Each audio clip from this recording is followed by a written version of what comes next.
Bonjour, chers collègues. Je suis professeur Abdou Bontianti, directeur de recherche des universités et centre de recherche du Conseil africain et malgache pour l'enseignement supérieur CAMES. Et je suis chercheur à l'Institut de recherche en sciences humaines de l'Université Abdou Moumoun de Niamey. Et je vous remercie de m'avoir associé à cet atelier. Mes propositions sont classées en trois ordres.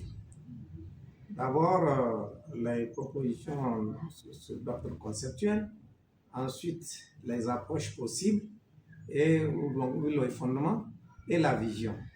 Donc, en ce qui concerne les approches, je m'en vais citer, en ce qui concerne les concepts, je m'en vais citer quelques-uns.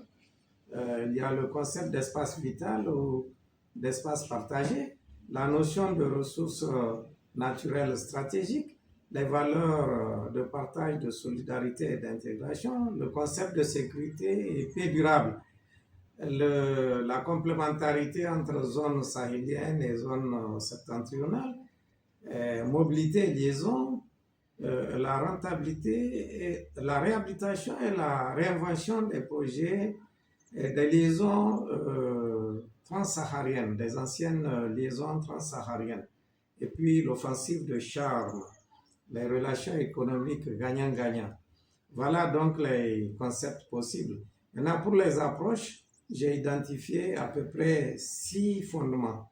Il y a un fondement historique, un fondement culturel et religieux, mais les 3 fondements peuvent être regroupés en un seul.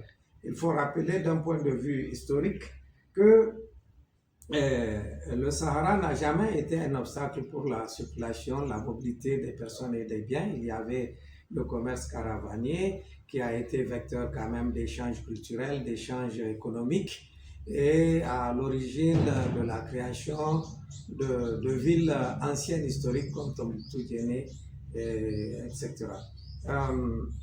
Donc, ce fondement culturel et religieux confère aux sociétés africaines et à notre religion, l'islam, des valeurs de partage et des valeurs d'entraide que dans le cadre de l'initiative royale atlantique, on peut mettre en avant pour développer les échanges. Donc j'ai parlé des échanges économiques durant la période précoloniale, donc la période du commerce caravanier, mais même après, le Maroc quand même envoyé des camions avec des produits agricoles.